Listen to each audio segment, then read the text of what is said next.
E aí, gente, tudo bem? Tudo certinho? Estamos de volta por aqui com mais um episódio do nosso Pode Beijar, o podcast sobre casamentos, gravado aqui em Florianópolis, na nossa Ilha da Magia, no sul do Brasil, e, se possível, repercutindo, é o que a gente sempre quer, né? Pelos 4 cantos do planeta. Cada 15 dias, um episódio no ar, com um tema diferente, com um convidado pra lá de especial. E olha, o convidado dessa vez, de fato, é pra lá de especial. Pra lá mais um pouquinho. Muito, muito mais. Concorridíssimo, com uma agenda daquelas, um amigo querido, jornalista, um baita comunicador, um fenômeno da comunicação digital, conhecidíssimo também.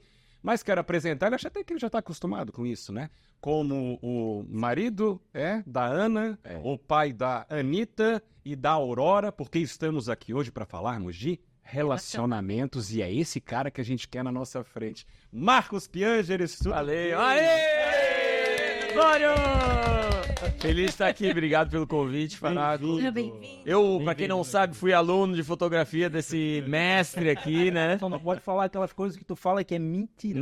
No jornalismo, eu entrei pra aprender foto, o cara me ensinou tudo, me deu sempre várias dicas, né? Ele é bom, né? O cara é maravilhoso, o Maeda, ele é um cara elegante, né? Um cara educado, um cara talentoso.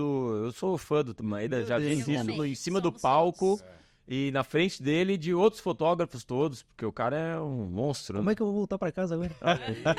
Merece, professor, merece. Obrigado. Não sei se você sente isso, mas eu tento sempre ter todo o respeito que eu tenho com vários professores, né? Com todos os professores que passaram pela minha vida e com professores, a profissão eu acho que é muito honrada. E tu foi um professor meu. Pô, que legal, Preciso cara. te Obrigado, cara. Obrigado. agradecer sempre. Não, e por Carinho fa- é recíproco. por falar em elegância, continua com a mesma elegância de sempre, né? Porque já chegou aqui, já fez o elogio, já distribuiu o livro, que tem tudo a ver com o Pode Beijar. Ganhamos o livro. O poder do eu te amo. Estamos aqui para falarmos de relacionamentos. Bonito, né? De amor também, né? De certa forma. Obrigado mesmo, de coração, que bom Espero que tê-lo vocês aqui com a gostem. gente. E cada livro eu escrevi uma coisa, ó. No teu aqui tá escrito: o amor muda tudo. O amor muda. É verdade, né? O amor muda Claro tudo. que sim. O do Maeda tá escrito: Eu já li o meu. Olha que bonita essa frase. Ter um coração mole no mundo cruel não é fraqueza, é coragem. Viva! E tem essa daqui que é o amar a tudo como se fosse um presente. Sabe tudo? É pancada, hein? Sabe tudo. Essa daí é bem. Ô, Piangeres, além do amor, obviamente, é uma pergunta bem simples e bem complexa também. Qual é a receita para um casamento feliz? Investigação constante. Porque as pessoas mudam o tempo todo. Eu casei com a Ana 21 anos atrás, assim, a gente começou o relacionamento, a gente não casou, a gente não tinha bala na agulha pra contratar esses mestres aqui que eu tô, imagina. Podemos Eu- pensar nisso. Eu não quero nem falar, mas eu citei uma cifra, que assim, eu soltei uma cifra, assim, de quanto custaria um casamento e me disseram aqui, não faz mais, com isso daí tu não consegue fazer mais. E eu pensei, o quê? Então eu certamente não fiz festa por causa disso, né? Não fiz a celebração por causa disso. Nunca é tarde. É uma coisa muito cara. Renovar. Quem sabe, né? Fazer Podemos depois de um pensar nisso. tempo, exato. Talvez bodas de não sei o quê, de Tem boda. prata. Sempre tem. Todo ano tem bodas. 25, É. 50 anos Escolhe. juntos. É só escolher. Vamos pensar. Já tenho, né? Já tenho Escolhe e a gente agenda. caminho. Já teve estado. E aí a grande discussão, na verdade, foi essa. Perceber que eu fui mudando, minha esposa foi mudando. Esses 21 anos, agora a gente tem 2 filhas. As nossas filhas mudam todo ano. O mundo muda o tempo todo. E aí, cara, precisa de conversa, recombinados, assim. Esse tipo de coisa a gente foi muito mal educado para fazer, né? Em geral, a gente tem ali no primeiro contato com a escola, a gente tem uma apresentação de como é a vida. É muito legal isso. Tem um livro, inclusive, que se chama Tudo que eu preciso saber para a vida eu aprendi no jardim de infância. E a defesa desse livro é, cara, ali a gente entendeu tudo. Dividir com os amiguinhos, não bater, não gritar, respeitar os mais velhos, lavar as mãos. A gente aprendeu tudo. Ali. Mas com o tempo a gente vai esquecendo essas coisas. O básico, que é não agredir o amiguinho, repartir as coisas, né? A gente vai esquecendo. Educação básica, né? Como o próprio nome sugere. Pedir licença, agradecer. Infelizmente, a gente tem pouca formação no que é ser humano e muita formação no que é ser uma máquina produtiva. É isso que nos exigem na sociedade. A escola prepara a gente para ser uma máquina produtiva. Quanto mais fotos você tirar, quanto mais eventos você fizer, mais bem-sucedido você vai ser. Só que, cara, sinceramente, eu acho que uma pessoa bem-sucedida, ela não tem imediatamente a ver com dinheiro. Uma pessoa bem-sucedida, na minha opinião, é uma pessoa que tem uma elevada autoestima, por exemplo. Isso a gente não aprende na escola. Uma pessoa feliz. Uma pessoa que tem uma visão de si mesmo positiva, que olha pra dentro de si e diz assim, cara, olha como eu consigo fazer as coisas, olha como eu consigo superar meus limites, olha como eu consigo fazer amigos, como eu tenho inteligência social, como eu tenho inteligência emocional, como eu tenho capacidade de aprendizado, como eu consigo colocar esse aprendizado em prática. E aí naquilo que eu gosto. Tem um educador que chama Alexander Sutherland e ele fala assim, na minha escola a gente já formou diplomatas e taxistas, padeiros e embaixadores, mas uma coisa a gente nunca formou, um adulto infeliz. Que eu acho que deveria ser o objetivo de toda a escola. Só que, basicamente, a escola nos prepara por 20 anos e depois a faculdade para virar uma máquina produtiva. E essa máquina produtiva, ela não olha para dentro, ela se comporta como um robô. A gente faz o que a gente faz e quanto mais a gente fizer, mais dinheiro a gente vai ganhar e a gente não se questiona se tá feliz, se o outro tá feliz, se você quer mesmo casar, se você quer mesmo ter filho. Ou seja, todos esses questionamentos não nos... O Yuval Harari, aquele historiador que escreveu Sapiens, ele tem uma frase que eu adoro. Ele diz assim, eu só vejo esperança na humanidade se para cada dólar investido em inteligência artificial, um outro dólar fosse investido no desenvolvimento humano. E esse desenvolvimento humano é esse desenvolvimento humano plural, de múltiplas inteligências que o humano tem. E, lamentavelmente, a gente chega nos relacionamentos com homens que não se entendem, que não sabem quem são, não sabem por que se comportam daquele jeito. O Jung tem uma frase que eu adoro, né? Enquanto você não torna o seu inconsciente consciente, você é guiado por aquilo e do final vai chamar de destino. Então, muitas vezes a gente não sabe por que a gente existe, por que a gente faz o que a gente faz, porque se a gente é feliz ou não, a gente não questiona, não faz esse caminho para dentro. E a gente não fala o idioma do outro. Então, quando eu me liguei nisso, eu percebi, cara, o único jeito da gente ser feliz, eu e a Ana, é eu falar o idioma da Ana. E para eu falar o idioma da Ana, eu tenho que entender primeiro o idioma das mulheres. Como é que fala uma mulher? Como é que pensa uma mulher? Como é que sente uma mulher? E aí eu começo a entender, minha esposa se sente assim, minha esposa fala assim. E aí, da onde a Ana veio? Qual a família dela? E o que ela acredita? Qual o signo, entendeu? Já vou. Você é assim, você tá... Eu falo você tá entendendo B, porque o seu idioma é diferente do meu. E aí eu tenho que ou adequar o meu idioma ou explicar pra ela, no seu idioma você tá entendendo a coisa Tu não errada. nasceu assim. Com certeza não, ninguém acho que nasce assim. Claro, óbvio. Apesar de eu achar que as crianças têm uma forma de comunicação mágica, né? Exatamente. A criança, ela se relaciona com uma pessoa de outra religião, de outra cor, de outra política, de outro Os time. filtros não estão ali, né? E exatamente, sem preconceito. Então, né, será que eu nasci assim? Talvez eu tenha nascido assim, né? Eu brinco que talvez a gente chegue ao mundo muito puros e muito capazes dessas relações puras, e a gente vai, com o tempo, performando, né? A gente vai criando essas performances, esses personagens, essas máscaras que a gente coloca para tentar ter valor nessa sociedade que me diz que eu só tenho valor se homens forte, não leva desaforo para casa, engole o choro, não chora, não pede ajuda, demonstra sempre força e não demonstra vulnerabilidade. Mulheres sempre quietas, porque mulher que fala muito é desagradável, mulher que ri é desagradável, mulher que tem que se vestir tapando todas as partes do corpo. Ou seja, a gente tem outros idiomas, tanto biológicos como culturais. As mulheres são criadas de outro jeito que os homens, então... Quando chega num relacionamento, é essencial eu descobrir tudo isso. Todo esse caminho traumático que a mulher passou e todo o caminho traumático que eu passei. Pra daí eu encontrar ela no meio do caminho e dizer, poxa, olha só, que louco, né? Olha como eu tô machucado, olha como tu tá machucado, olha como a gente pode se ajudar a se curar. Mas esse resgate, na verdade, é um resgate, né? Porque tu falou agora que, né? E as crianças são realmente assim, elas têm menos filtros, não têm tantos conceitos, são mais puras. A gente cresce, nesse crescimento, nessa caminhada, vem todos esses filtros e conceitos. E como é que tu volta? Como é que tu resgata tudo aquilo que, obviamente, tu fez esse caminho? Sim. E continua Eu sou nesse suspeito caminho. pra falar, né, cara? Porque eu acho que uma forma fácil de fazer esse resgate é tendo filho. Quando você tem filho, você se vê no filho. Tu uma vez me falou uma coisa bonita que eu nunca mais me esqueci. O marido, ele falava que ele ia pra todas as cerimônias e fotografava. Tu fotografava sempre o noivo, lembra? Ele falou assim, cara, eu ia e de alguma forma eu tava fotografando o noivo. Ou seja, ele me ensinou, né? Eu tava me fotografando. E depois que veio a Rebeca, ele começou a fotografar o pai da noiva. Ele de novo estava se fotografando. E é isso que faz de qualquer grande fotógrafo um grande fotógrafo. Porque ele não fotografa o que todo mundo fotografa. Ele fotografa ele. Ele mesmo, a visão dele, a alma dele, a beleza da alma, que é tão particular e por ser tão profunda, se torna tão universal, porque está em todos. Então, acho que quando a gente tem um filho, a gente imediatamente tem essa nova visão. Caraca, olha como a criança é pura, olha como a criança é legal, faz amizade fácil. Cara, eu já fui assim. Então, eu tive a felicidade de ter essas duas meninas na minha vida, a Anitta e a Aurora, que me pegam pela mão e dizem assim, papai, poxa, por que você é tão brabo? Por que às vezes você grita tanto, papai? E aí eu fui me perguntar, por que eu grito tanto, será, velho? Por que eu grito tanto? Aí eu fui entender que eu grito porque não me deixaram ser alegre. Na minha adolescência, se eu dançava, algum amigo meu me dizia, tá dançando muito, Pianjas. Eu não tive pai, entendeu? Então, imediatamente, quem me ensinou a ser homem foram as pessoas ao meu redor, foram os meus amigos. E se os meus amigos dizem homem de verdade não dança, não demonstra alegria, eu digo, então tá. Eu acredito. Fechei minha cara. E se eu choro e meus amigos, chorando, Pianjas, opa, não pode chorar então. Então tá, não choro mais. E aí eu não posso ter alegria nem tristeza. E aí quando eu tinha medo, meus amigos disseram, não pode, homem não tem medo, cara. Homem se joga de cabeça, homem sai no braço com um cara 2 metros maior que tu e empina moto e bebe e dirige. Vamos ver se tu é homem, não tem medo.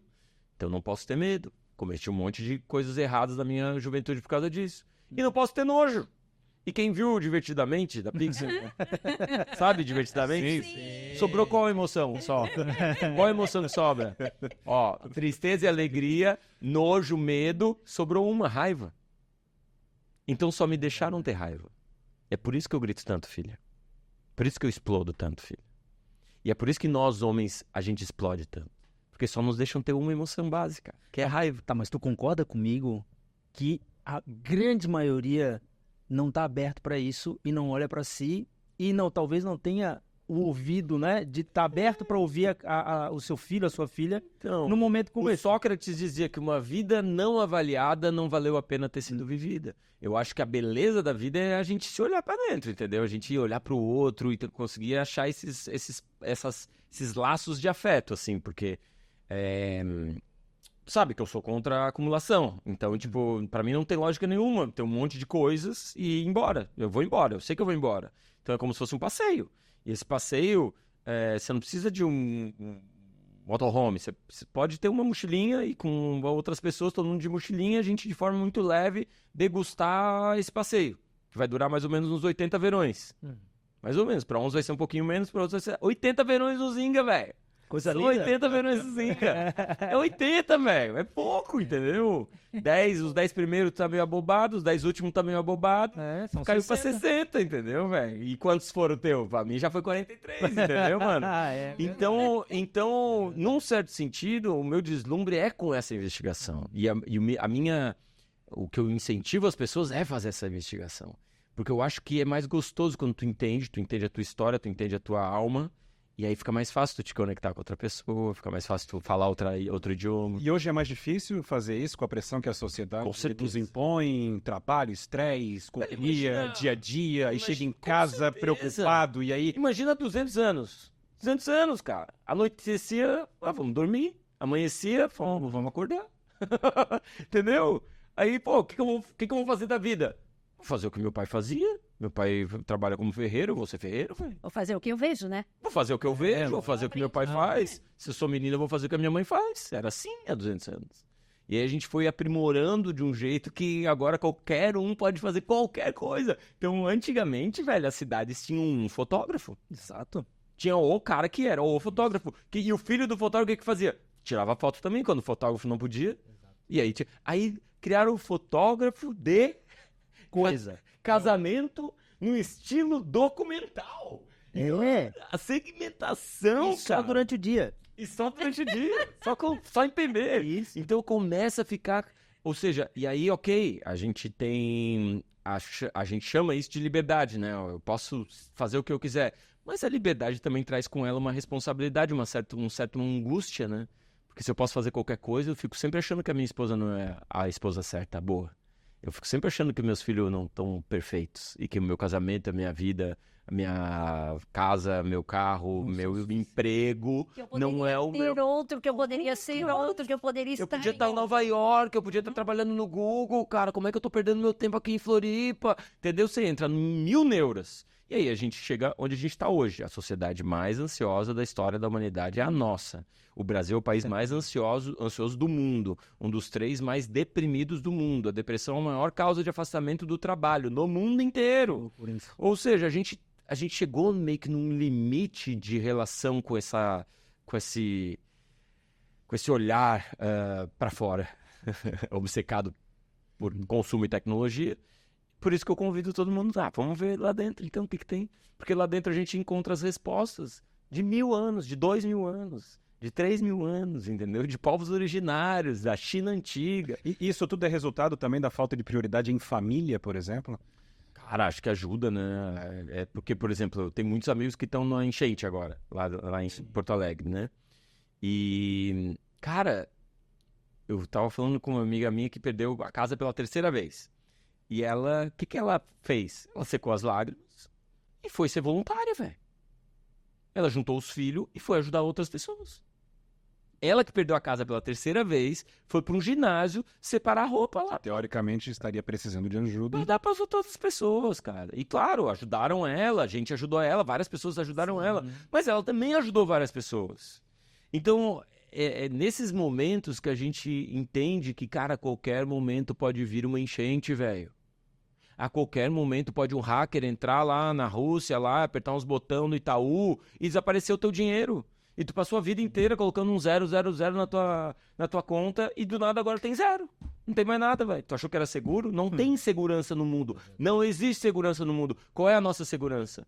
Pode vir enchente, que eu e minha família a gente vai estar junto lá no ginásio. Eu e minha família a gente vai estar junto. Ajudando os outros, dando risada, brincando, entendendo. Cara, é assim, a vida é assim. A gente cai, a gente levanta. A gente chora, a gente sorri. É assim a vida, é um pacote de 80 verões, cara. É um pacote que, se a gente começasse a ter essa percepção, a gente trataria com carinho, com mais carinho, do que aceitar simplesmente que é assim que as coisas estão postas e que a vida é uma gincana e que eu tenho que ganhar uma maior quantidade de dinheiro, que não importa... Que o caminho é só esse. O caminho é só esse, e não é. O Jorge Luis Borges, escritor argentino, ele fala uma frase que eu gosto, que é: todos os caminhos levam à morte, perca-se.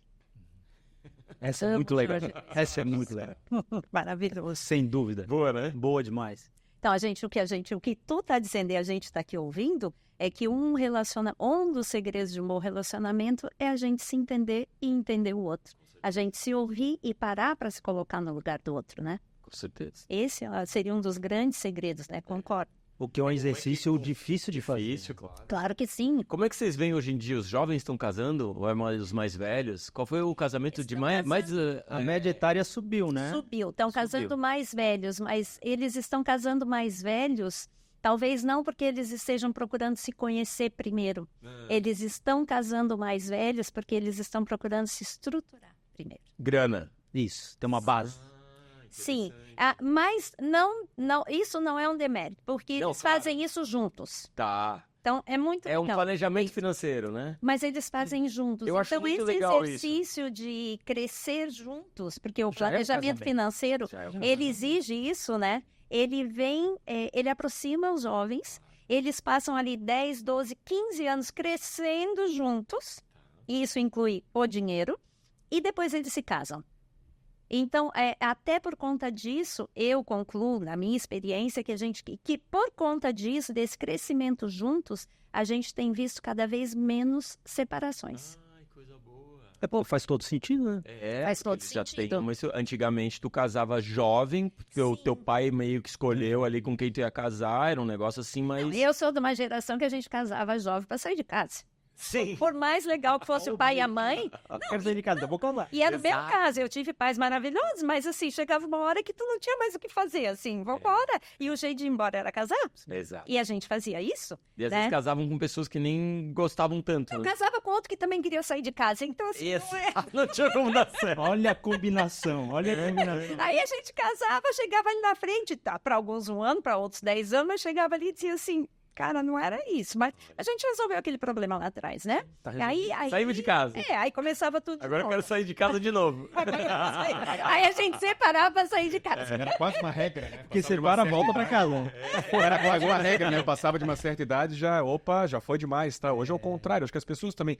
Tem o que a Patrícia Não, falou, mas as pessoas querem aproveitar um pouquinho mais. A questão da medicina, o avanço da medicina que permite a gravidez também um pouco mais tarde. A Os jovens formação também da moram família. com os pais mais tempo também. Tem isso Moram. também. Moram, que também faz parte desse planejamento, desse crescimento, desse investimento, mas eu também vejo que eles moram com os pais mais tempo porque os pais também aprenderam a respeitar os filhos. Então, eu saí da minha casa, aí eu ia te corrigir agora não, porque eu sou tão velha assim. Não, pode. Não é da minha geração sair por falta de opção, era da minha geração sair por opção, para tentar uma Onde é vida que tá nova. acontecendo aí que eu não tô... Não, que tu falou que antigamente a gente saía casada. Sim, por 1800. falta de opção. Não era isso. Mas sabe que lá na Índia os casamentos são arranjados, né? Até hoje. Sim, sim. E fazem pesquisas de satisfação matrimonial na Índia e em outros lugares do mundo. E lá eles têm índices maiores, mais altos de satisfação. Então não vamos tão longe. Eu realizei um casamento aqui, na ilha de Santa Catarina, há não muito tempo atrás. Um casal lindíssimo, que estão muito bem até hoje. Um casal com quem eu acabo convivendo por outros motivos. E a mãe de um deles se casou arranjada. Veio para o Brasil casar com alguém que o tio dela arranjou para ela.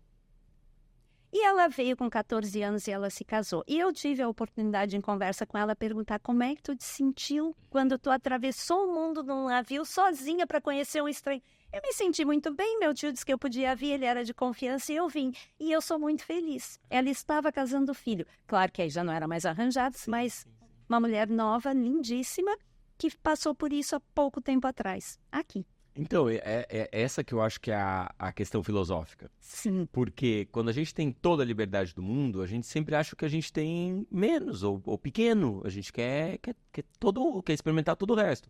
Quando lá na Índia você não pode separar, você diz, cara, como é que eu faço para organizar isso aqui? Tem que ser bom, né? Como é que eu faço para transformar isso aqui bom? O que eu tenho tá aqui, eu preciso resolver. Eu preciso resolver. Lá eles não têm como se separar. E aí eu acho que é um aprendizado, porque quem se separou, você separou também. Dá trabalho separar. Dá trabalho, não dá trabalho separar?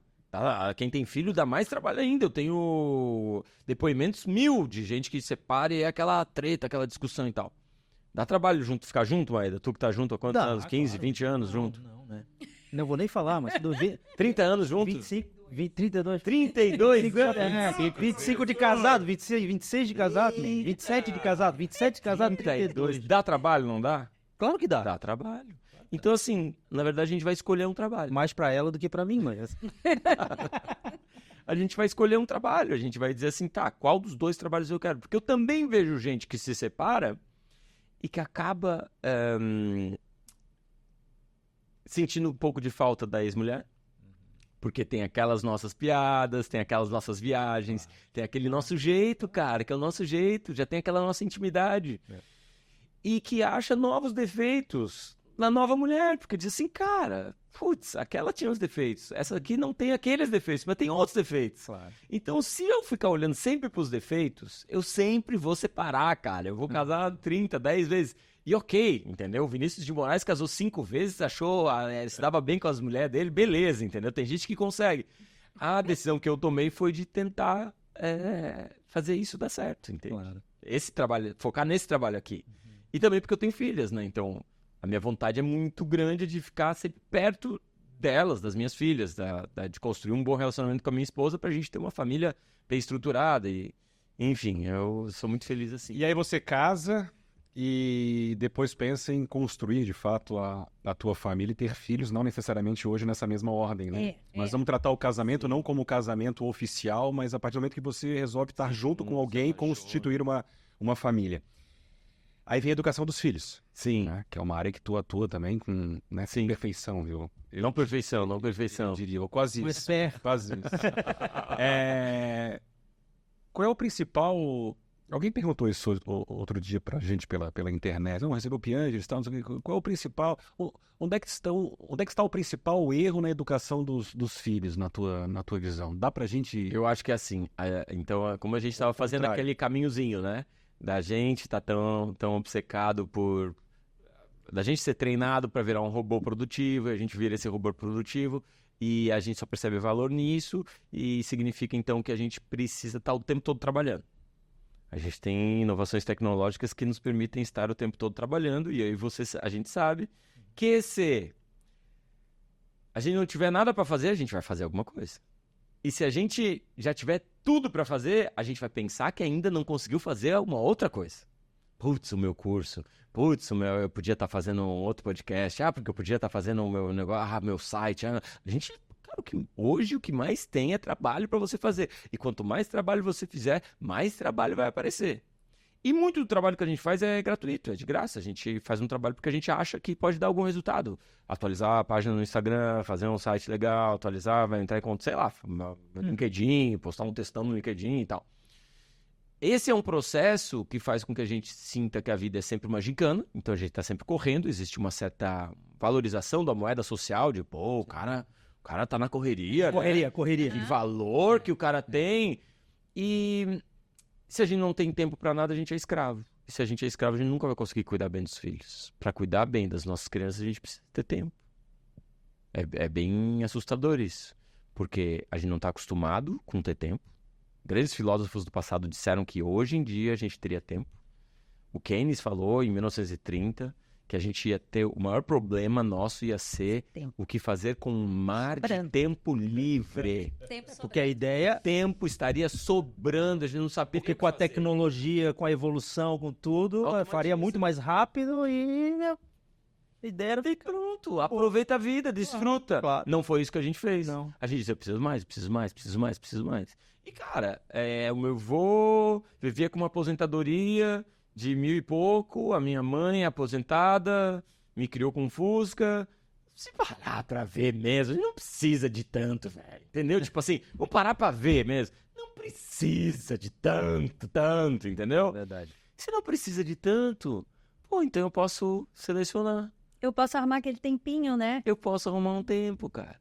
E aí, esse é um processo que ninguém quer fazer, Faraco. Porque, primeiro, eu não tô acostumado a ter tempo. Se eu tenho tempo, eu já não gosto do silêncio. Como assim silêncio, cara? E eu gosto de estar almoçando pensando na sobremesa, e de sobremesa pensando em lavar a louça, e lavando a louça pensando na janta. Ou seja, a gente nunca desfruta, a gente nunca tá no momento presente. E aí, quando chega uma criança, ela precisa, é um desespero primal mamífero ter relação com o cuidador. Ter uma relação com o pai e mamãe, com alguém que cuide dele.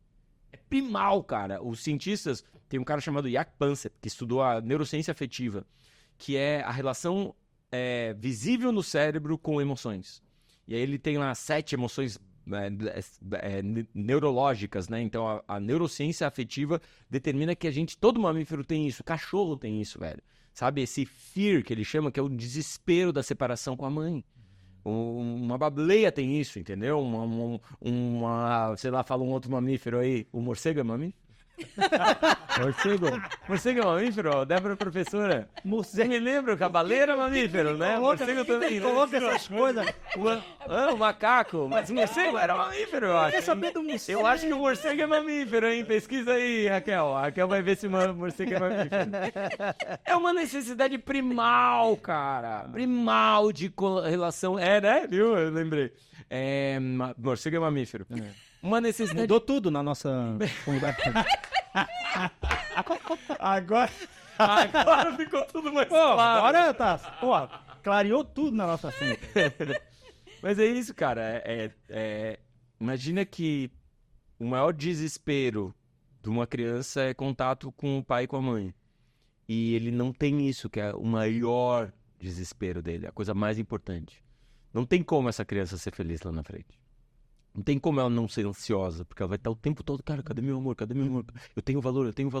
Não tem como ela não se deprimir, entendeu? Então, existe esse combinado hoje em dia. Qual é o nosso combinado? Qual é o que todo mundo faz? O que todo mundo faz? Trabalhar pra caramba, colocar o filho na creche, logo, cedo, ou com uma babá ou na creche, põe na creche, saiu da creche, casa da avó, ou outra coisa. Natação, Contraturno. contraturno, Período integral, né? período integral e quanto mais lá, melhor. Já ouvi de uma dona de creche que falou que um pai foi lá e disse: por que vocês não abrem sábado e domingo? Sábado e domingo eu quero descansar e a criança só chora. Queria botar o bebê na creche sábado e domingo também.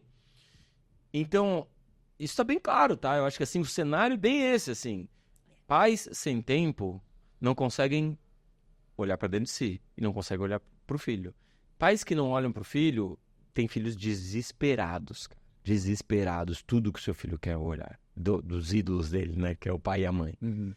Desesperados, cara. E é angustiante, desperta muita ansiedade nessa criança. E aí o que essa criança vai fazer?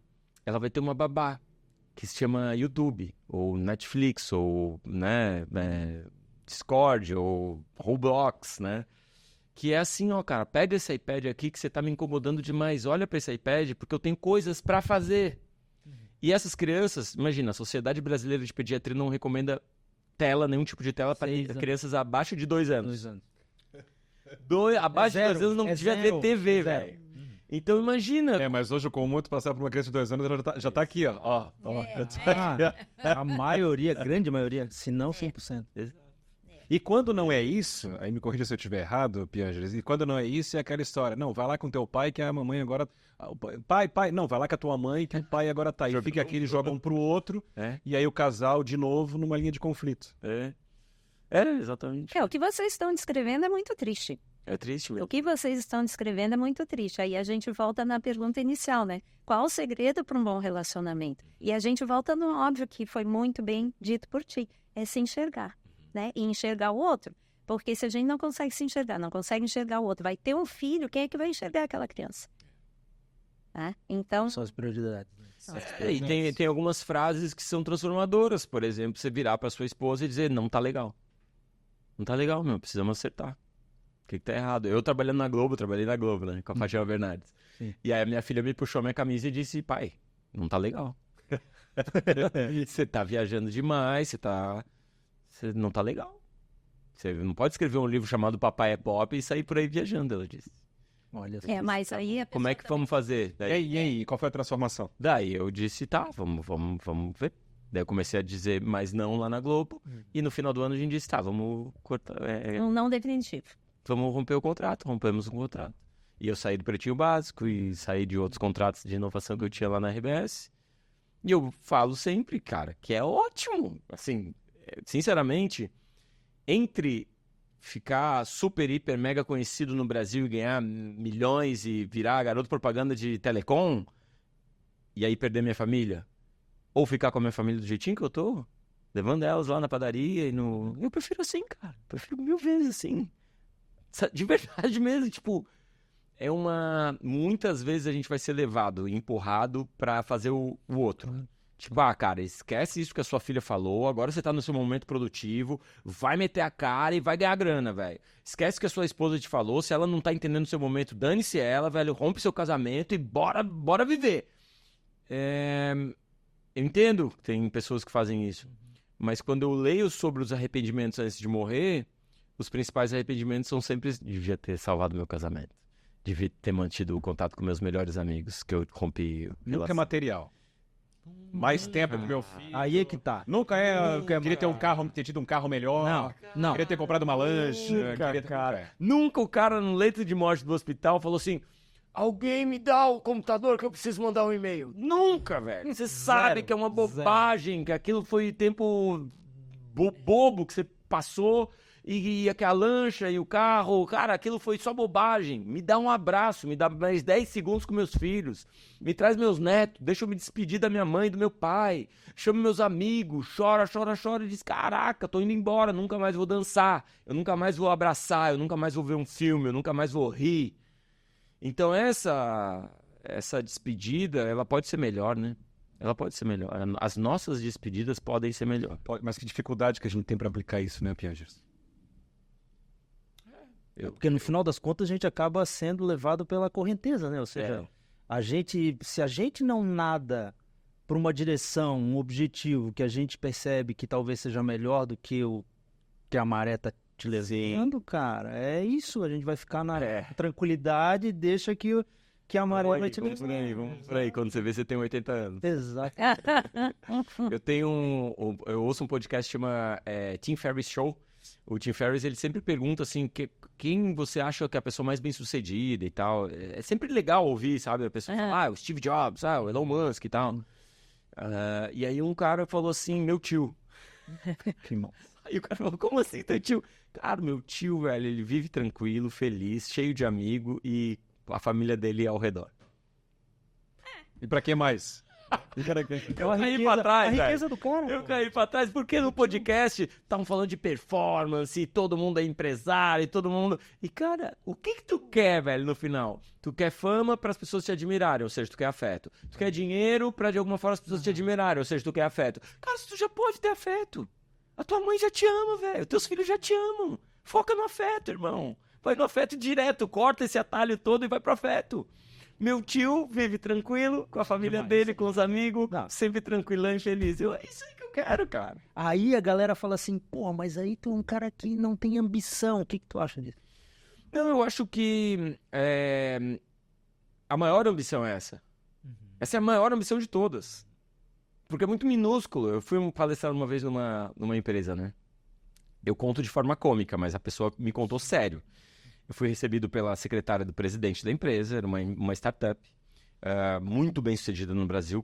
Não posso citar o nome, vocês conhecem. Claro. Cheguei nessa empresa, tá? Empresa trilhardária, fundos de investimento e tal. E eles disseram, Piangers, aqui na nossa empresa nós temos a parede dos sonhos. E aqui cada funcionário coloca o seu sonho, uma foto do seu sonho. E vem aqui que eu vou te mostrar. O nosso presidente, o sonho do nosso presidente era ter um helicóptero. E olha isso, Piangers. Agora ele tem um helicóptero. Eu fiquei olhando para aquilo e dizendo, cara, eu não acredito que o cara fez uma empresa para ter um helicóptero, velho. Olha. Tanto motivo maravilhoso para tu fazer uma empresa. Tanta coisa legal para tu fazer uma empresa e tu fez para ter um helicóptero. Olha que menino, olha que... Tá vendo o tamanho da ambição do cara? É perto de uma formiga, de um grão de areia, é menor do que tudo. Mas Piangers... Então, assim, quando alguém diz assim, tu não acha que isso é ter pouca ambição? Eu digo o contrário, eu acho que é ter a maior de todas as ambições. Porque ao mesmo tempo não é fácil, né? Ter um bom casamento, ter amigos, claro. Cultivar essas amizades, ser um bom filho, tratar bem sua mãe, cuidar da sua mãe quando ela tá doente, cuidar da sua esposa quando ela tá doente, cuidar dos seus filhos, quando ela ter disponibilidade para ajudar seu amigo quando ele tá perdendo um pai. Não é fácil também, irmão. Olha a ambição que tem isso, olha... E aí tem uma outra coisa, um outro fator nesse processo que quer mais, né? Que normalmente, quando o cara tá afinado com o seu fluxo, quando ele tá afinado com a parada, com a galera dele, com a família dele, ele tá tranquilo, a grana vem, tá ligado? Sim. A grana começa a vir, porque ele diz assim, cara, não, ó, tu não gostei de ti, esse cliente aqui eu vou demitir. Esse aqui também. Porque eu tô tranquilo. Eu tenho tudo que eu preciso, que é o meu afeto. E aí começa a jogar, não, isso aqui eu não quero, isso aqui... Ah, isso aqui eu gostei. E começa a dar certo, porque ele tá fazendo só aquilo que ele coloca toda a energia vital dele. Verdade. É muito mais poderoso uma pessoa que foca a energia vital do que uma pessoa que tá dizendo sim pra tudo e o corpo tá dizendo não, e o cara tá adoecendo, e ele tá quebrando o casamento, e quebrando as amizades, e quebrando com a mãe, com o filho, sabe? E com os clientes também. Então, com certeza. Na verdade, no fundo, eu tenho essa teoria que talvez seja um pouco romântica, de que o cara que tem tudo, ele joga no cassino com o dinheiro da banca. Ele tá tranquilão, velho. Eu já tenho tudo. Tudo que eu apostar aqui, meu, eu não vou perder nada, entendeu? Então tu aposta de forma mais agressiva e às vezes dá certo. E ajuda. Conspira, né? Vai tudo conspira. Eu acho. Que história é essa de que pra ser um bom pai tem que ser um bom marido? Bom marido, né? Eu acho. Tem pessoas que discordam. Mas eu acho que... Claro... Acho que um filho... Uma coisa eu sei, cara. Que o filho é muito grato. Os filhos são muito generosos. Por mais que a gente tenha... Você tenha errado com a Rebeca, eu tenha errado com a Anitta e com a Aurora, tenho certeza que elas vão falar bem de mim, cara. No futuro. Olha como elas são generosas. Todos os erros que eu cometi, a Anitta vai dizer, não, meu pai era super legal. E assim... para muitos filhos, o pai não precisa ser um bom marido. O filho vai olhar pro pai e vai dizer assim, não, meu pai era um super pai, não tratou bem a minha esposa, a minha mãe, não foi um bom marido, mas foi um super pai. Eu entendo, o filho nessa perspectiva, sim. Mas pensa que você vai ser um bom pai. Você vai ser um cara, um pai bom para aquela criança. Mas vai ser um mau marido, em algum momento a criança vai perceber a violência que você está fazendo com a mãe. Em algum momento aquela menina vai achar que é natural, então, essas violências, essa forma de falar com a mãe. Nos relacionamentos é assim, o seu principal a referência de relacionamento é o seu pai e sua mãe. E o pai trata mal a mãe, o pai trai a mãe. Então tá tudo bem. Então é assim que é. É assim que é bom. O acordo. E aí essa menina, ela vai permitir uma traição, ou vai achar que isso também é amor, porque é assim que são os casamentos. Ou esse menino vai tratar assim a esposa também, porque é assim, meu pai tratava assim. Então, em algum momento, em algum nível, esse pai não foi um super pai, não foi um bom pai, né? Em algum nível ele passou pro filho algo que não foi saudável, né? Então é por isso que eu digo que para ser um bom pai, você tem que ser também um bom marido, ou pelo menos se esforçar para ser um bom marido. Porque na tua visão, o exemplo dentro de casa é o mais importante na educação da... Não é o que tu fala, é como tu faz. A Lia Luft tem uma frase que eu gosto, que ela diz assim, a gente vê a vida pela primeira vez na infância e o resto é lembrança. A criança aprende aquilo que vê, não aquilo que é dito. Exatamente. E fica pro resto da vida como um eco. Então eu sei que algumas coisas ficam como ecos dentro de mim. Eu sei, eu tenho clareza disso. Ficaram como ecos a voz da minha mãe, o abandono do meu pai. Fui criado só pela minha mãe. Então eu sei que são ecos aqui dentro. Eu lido com esses ecos. Eu tô sentindo isso por causa disso. Eu tô falando isso, eu tô com esse medo por causa disso. Putz, caramba. Olha, eu criança aqui de novo. Então o resto é meio lembrança mesmo. A gente vê a vida e o resto a gente fica meio que tateando com base naquilo que a gente viu pela primeira vez lá atrás. Por isso que eu acho que é muito mais legal um relacionamento saudável, um homem que trata bem uma mulher que trata bem um homem, né? Ou relacionamentos diferentes, mas acho que quando é saudável, quando existe essa investigação, não tá legal, aí vamos ver como fica legal, não tá legal, vamos ver como fica legal, a criança se inspira também para um outro lado, e aí, de fato, somos bons pais, né? Não vamos, né? Nem te perguntar se tu te verias de outra forma, que eu acho que a resposta é óbvia, né? Mas quando alguém chega pra ti e fala, olha, nós não queremos ter filhos, que são decisões pessoais do casal, enfim. Se respeita, se entende, mas tu pouco compreendes? O que tu dirias, assim, pra um casal que... Eu super entendo, cara. Entendo. Porque você só sabe depois de ter, entendeu? Tu não te vê, imagina, de forma alguma. Exato, cara. A gente só sabe depois de ter. Então fica muito difícil uma pessoa que não tem saber. Tem Vocês já foram pra Lua? Já pisaram na Lua, vocês três? Um sonho. Os astronautas, eu vi uma entrevista que um astronauta dizia isso. Depois que você vai pra lá, você não quer nem conversar sobre esse outro assunto. Tipo, nas festas que tinha da NASA... Ficavam os astronautas tudo num cantinho, conversando sobre as paradas da Lua, do espaço. Como foi aquela hora e tal. Porque só eles conhecem. Só eles, uns 13 caras no mundo que fizeram aquilo. Eles ficam, e aí, na hora, quando pisa, sai o negócio, que doido aquilo, né? Eles ficam falando entre eles. Conversar com eles sobre isso, porque a gente não foi. A gente não foi. E aí, perguntam, você quer ir na Lua? Eu digo, eu nem quero, velho. Eu não quero. Eu tenho meio medo, encarar o espaço, não sei o que pode acontecer. O astronauta olha pra mim e diz... Véio, você não faz ideia como é incrível ver o planeta Terra lá de cima. E eu entendo, que eu não quero ir, entendeu? Eu não quero embarcar nessa viagem aí, eu tenho medo. Eu entendo o cara que não quer ter filho, porque ele tem medo da falta de gravidade, da falta de oxigênio, ele tem alguns medos dele lá. E super entendo, mas quem já foi, e quem de fato experimentou, né, porque tem gente que foi... Como eu sempre digo, é fácil ter um filho, mas é difícil ser pai. É fácil você ter um filho, mas é muito difícil ser pai. É muito trabalhoso ser pai. Então, para quem decidiu participar desse passeio, cara, todos são muito deslumbrados. E isso é bonito, porque eu encontro caras no Brasil inteiro, no mundo inteiro, né? Cara, dá uns 5 segundos assim a gente se encontra e o cara... começa a chorar, porque é legal demais, sabe, ver outros homens que descobriram essa beleza da criação de filhos e da, sei lá... Bom, eu e a Raquel, a gente casou e depois de 11 anos a gente teve a Rebeca. Agora tu pensa, a gente teve um período de 11 anos como casal. Casal sem filho. E vocês não queriam? A gente tinha... Acho que a gente tinha um pouco de medo. Da gravidade. Da gravidade. A gravidade era um problema. A gravidade era um problema. Vamos ser franco, 11 anos para criar coragem. E aí, depois que veio, cara... Uma loucura. né? Não, a gente não se vê sem ela. Choradeira, né, pai? Ah, meu Deus. Choradeira, cara, choradeira. E aí, Jesus, vamos nos encaminhando. Temos passado por 2 quadros aqui rapidamente. A gente sabe que você tem o teu horário também, a tua agenda, que é super corrida, como falávamos lá no começo. Chegamos no momento que a gente bate um papo com o nosso convidado, agora para ouvi-lo também em relação a uma grande história da sua vida, da sua trajetória, que tem ele marcado de alguma maneira, o nosso Acredite Se Puder. Então queremos ouvi-lo também.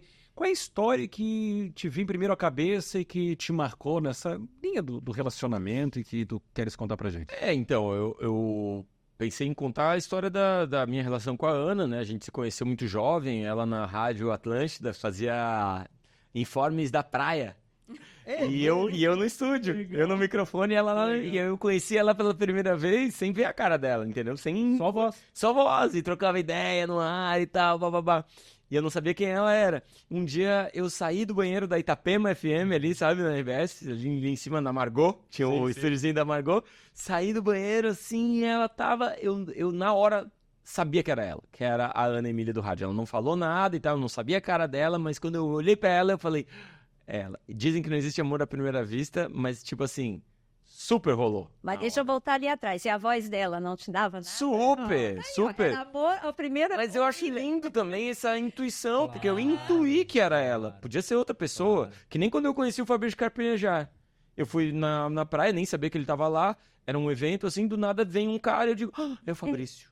É o Fabrício Carpinejar. Eu já gostava dos textos dele, não sabia a cara dele, nunca tinha visto uma foto dele.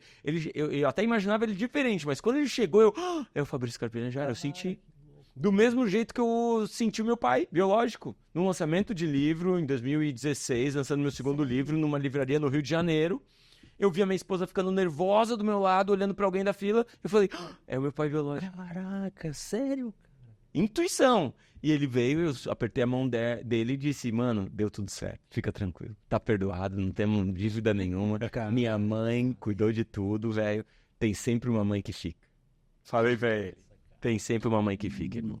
Você teve medo e, né, fugiu, mas a minha mãe ficou. Que bom que elas ficam, que bom que elas ficam. Sensacional. E aí, a gente se conheceu muito jovem, né? Eu tinha 22, ela 23, e a gente logo se envolveu, se apaixonou loucamente, e logo ela engravidou, um ano depois ela já engravidou, daí a gente já foi morar junto da Anitta. A Anitta não foi planejada, um acidente maravilhoso na minha vida. E aí vem a Anitta e vem filho, e aí depois veio a Aurora, 7 anos depois, e aquela correria e tal. E ali por 2012, a Aurora tinha acabado de nascer, eu e a Ana, a gente não tava bem, cara. A gente não tava legal. Eu e ela, a gente tava em mundos diferentes. E 12, 13 ali foi uma época que a gente discutiu, cara, vamos separar então, cara, vamos cada um pra um canto. Então tá, vamos separar. E aí a gente foi pensando... né, em como seria a nossa vida separados e tal. E aí a minha mãe é danada, né, cara? Minha mãe sempre me salvando, velho. Ela, ai, que coisa, pessoal, eu já tinha reservado um hotel pra toda a família. E agora eu já paguei, a Débora tá de prova. Ele confirmando tudo. Agora eu já paguei tudo. E, vamos ter que ir todos, mesmo vocês estão de mal, separados, Depois né? vocês resolvem isso. Depois vocês resolvem, vamos fazer essa última... E, cara, óbvio, a gente na praia com as meninas, minha mãe, as duas pegavam as meninas, ficava eu e a Ana, e a gente foi conversando e se acertando, e aí a gente combinou, tá, então vai ser um recomeço, esse é um novo casamento. Teve um casamento até agora, que tinha durado mais ou menos uns 10 anos, e a partir de agora vai ser um outro casamento. É como se a gente recasasse, agora a gente tem novos combinados, agora a gente tem muito mais... comprometimento com as demandas do outro, em ouvir o que o outro tá falando. Então, quando a Ana fala, cara, não tá legal, eu vou ouvir. Quando eu digo, Ana, não tá legal, ela vai ouvir. Então, a gente começou a se reapaixonar. É muito legal o Drummond de Andrade, o Carlos Drummond de Andrade, ele tem um poema que ele diz assim, fica tranquilo, Carlos, o amor às vezes vai, às vezes volta. E é meio isso no casamento. Às vezes Às vezes a gente tá meio amigo, eu e a Ana, assim. Às vezes a gente tá meio sócio. E às vezes a gente tá namoradinho, cara. Apaixonadaço, 21 anos depois, andando de mão dada, dando um beijo na boca, apaixonadaço, entendeu? E é isso, é uma onda, cara. É uma onda que a gente tá... Qual é a nossa intenção? Nossa intenção é sempre estar investigando. Tá bom pra você? Tá legal pra você? Pra mim tá também. Ah, que bom. Tamo bem. Se não tiver bom pra você, vamos melhorar. E aí foi um novo casamento, cara. Foi um não tá legal que funcionou super bem na vida de vocês, assim. Não, peraí. Não tá legal que funcionou? Como é o nome da tua mãe? Dona Heloísa. E a Dona Heloísa. Quantas vezes... Tem a mãozinha da Dona Heloísa. Quantas vezes vocês dois já agradeceram a Dona Heloísa? Depois disso. Ela merece. Ela merece. Diante falo. Pergunte a... Sempre falo? Ah, sempre agradeço. Sempre agradeço. Pergunte agora ao cálice para sempre. Duas. É boa. Essa é boa. Pergunte agora ao cálice para sempre. Gente, eu não tenho mais esse aqui. Olha, fale agora ao cálice para sempre. para O noivo ficava nervoso, a noiva também. É melhor que não tenha. Todo mundo torcendo, ninguém levanta esse... Pergunta, parênteses. Vocês notam muitas traições na cerimônia? A pergunta era nossa pra ti, cara. Não nos comprometa. Uma ainda tá lá, uma ainda tá lá. Paga. Deixa eu enquadrar de novo. Que louco. Joana de Maringá. Por que que o... Pois é, a Patrícia tem outra tese aqui, né? Tem outra teoria. Ela falou mais cedo sobre isso. A Joana de Maringá pergunta por que os casais se separam mais hoje em dia do que... Acho que a Patrícia fala, acho que num passado recente, né? Mas lá atrás, era mais difícil separar porque a sociedade não permitia muito essas Sei lá, o que tu acha, Pressão Patrícia? ali, né? Eu acho que antes ninguém separava, porque não existia essa possibilidade, né? Ninguém nem pensava nisso, mas lá, tá muito antes. Depois veio, que eu acho que a minha geração, a possibilidade de separação. Do disquite? Eu fui separada judicialmente, eu não podia nem pedir divórcio, porque eu tinha um filho recém-nascido e a lei não me permitia. Então, eu fiquei 2 anos separada judicialmente para depois, então, eu ter o direito a pedir o divórcio. Mas isso é outra história. Então, acho assim, primeiro não se separava porque era impossível. Depois de um tempo, se separava, mas a gente tinha que enfrentar. Eu sou de uma geração que eu tinha já meus filhos adolescentes e ouvia coisas do tipo... Quem é essa mulher sozinha com essas crianças? E eu não sou uma idosa, né? Isso não faz tanto tempo assim. E hoje, as pessoas se separam, os que casaram na tua época ainda se separam. Hoje, os que estão casando de uns poucos anos para cá, a separação já é bem menor. Por quê? Porque eles se prepararam para esse casamento. Eles não casaram por outro motivo que não seja eu quero me casar contigo. Então, fica mais difícil querer separar. Porque eles tiveram tempo para estar juntos, eles tiveram tempo para crescer juntos, porque eles crescem juntos, eles tiveram tempo para se estruturar como casa juntos, então vão se separar com mais dificuldade. E muitos ajustes também nessa trajetória toda. Esse período do crescimento é de ajustes. Então, hoje, a minha experiência é de que a separação é muito menor do que foi. Que é para casais que se casaram há 20 anos, que se casaram há 40 e os de 60 atrás nunca se separaram, porque não era permitido. Principalmente nos últimos 6 meses. E rolou a turbulência. Rolou a turbulência que ela vai aparecer, né? Sempre aparece. Né? Sentar não tá legal, conversa, ter mais diálogo, né? Eu acho que você falou bastante sobre isso, né, ao longo da nossa conversa. Pedro Paulo de Araranguá, uma fala tua sobre... Essa é legal também. Sobre 50%. Que não funciona, tem que ter 100%. 100%. Falta isso nas relações e como equilibrar com outros prazeres esse foi que a vida nos traz, amigos, trabalho, individualidades e tal, que é a questão da prioridade, né, que a gente falava também. Tem que ter 100%. É isso. O que aconteceu nesse período que a gente estava se separando, eu e a Ana, eu falei, cara, como assim? Eu sou um super pai, entendeu? Eu sou super cara, tal, eu pago as contas aqui de casa, aquele monte de papo furado. E ela disse, eu sinto que tu não tá 100%. E eu digo, mas a relação é 50% eu, 50% tu. E ela disse, não, cara, uma relação saudável é 100% eu e 100% tu. A Ana, isso? A Ana me falou. Ela disse assim, quando a Anitta fica com febre, eu corro pra lá. Qual que seria o certo? Os dois correr, velho. Entendeu?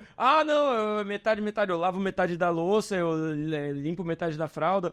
Normalmente a gente não enxerga o outro 50% do outro, entendeu? E aí na correria do dia a dia e nessa invisibilidade, eu de fato tava meio de corpo mole, sabe? cara tá na relação, mas não tá muito, sabe? Vou tomar uma cervejinha hoje com meus amigos e tal. E aí, pô, no momento que a gente decide fortalecer a relação e dizer, não, vamos ficar junto, também qualifica o nosso tempo de lazer, qualifica o nosso tempo junto, qualifica o nosso tempo separado, qualifica eu com meus amigos, entende? Tudo fica mais afinadinho, assim, não fica...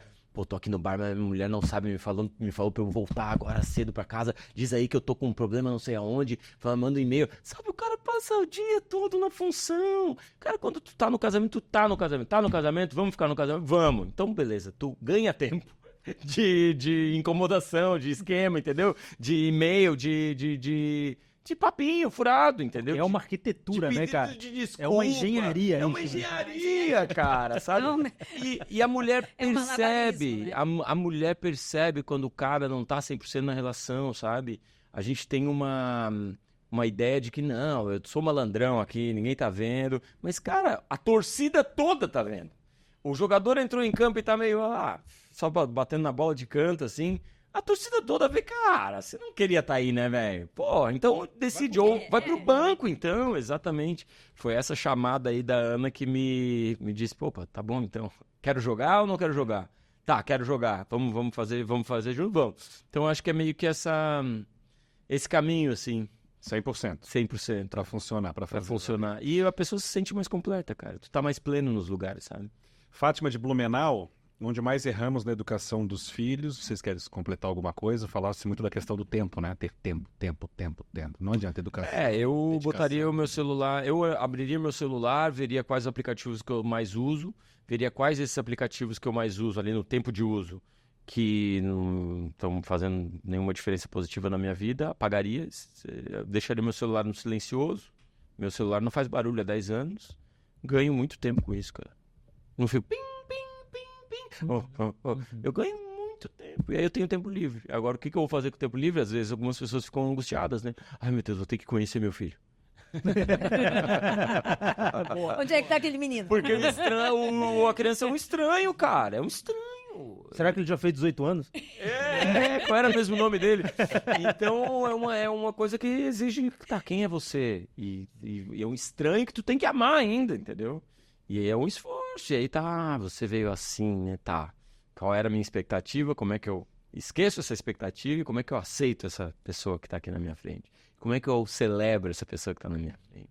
E aí a pessoa entra acho que nesse fluxo positivo, assim, de relação, daí acho que é por aí, tentar achar o tempo onde a sociedade não deixa você ter.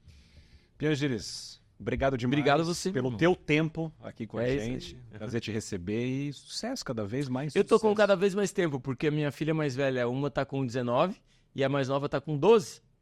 Então elas já estão, tipo, se encaminhando pra vida, né, cara? Minha filha já tá estudando, trabalhando. Já que tu deu a deixa e eu sou assim do jeito que eu sou, tá com cada vez mais tempo, então já vou marcar outro. Como é que é? O integrante fixo! Aê! Integrante fixo! Marcos Piangires. Valeu, obrigado, galera. Mais uma Obrigado. vez.